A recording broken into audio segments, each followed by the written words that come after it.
Gatotaka o gatotaka.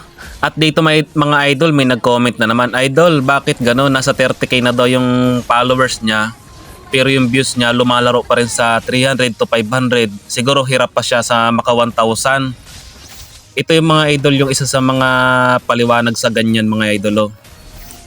Marami kasi sa atin na na ibang content creator na nagtututorial. Ito naman hindi ako naninira mga idolo. Ito naman based sa experience ko. Ito naman gusto kong makatulong doon sa mga kasama natin na na nagsisimula na katulad ko. Kaya mababa minsan yung mga views natin mga idolo kasi yung iba nating kasama mahilig makipag yung follow to follow ba yun o mga count me in, ganun, follow back. Wag tigilan nyo na yan mga idolo. Ang mga sulit talaga na susuporta sa'yo, yung mga hindi mo talaga pinipilit i-follow ka. Kasi yung iba pinipilit mo na na hinihintay mo siya na i-follow back ka.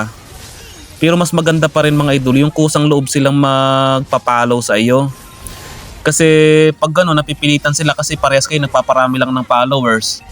Hindi yun organic talaga na na followers mo, hindi solid yun. Pinollow ka lang niya kasi kailangan dahil nagpaparami rin siya ng followers. Pero hindi naman talaga nila pinapanood yung video mo. Kaya sinabi ko sa inyo, ang magandang followers, yung kusa sila talaga na na magpa-follow sa iyo kasi nagustuhan nila yung video mo mga idolo. Kaya tigilan nyo yung ganyan. Ang gawin nyo, gumawa kayo ng sarili nyong video. At yun, kung sino mag-follow, yun talaga yung solid na susuporta sa iyo mga idolo. Tandaan nyo lagi yan. Huwag kayong aasa doon sa mga sa mga count me in na yan mga idolo. At dito may nag-comment mo, sana daw ganyan na daw yung content natin mga idolo. Ako naman mga idolo, sinasagot ko lang naman talaga yung mga nangangailangan talaga. Kasi ayoko kasi talaga yung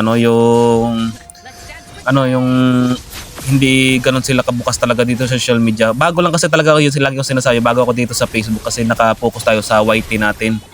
Kaya gawin nyo yan mga idolo.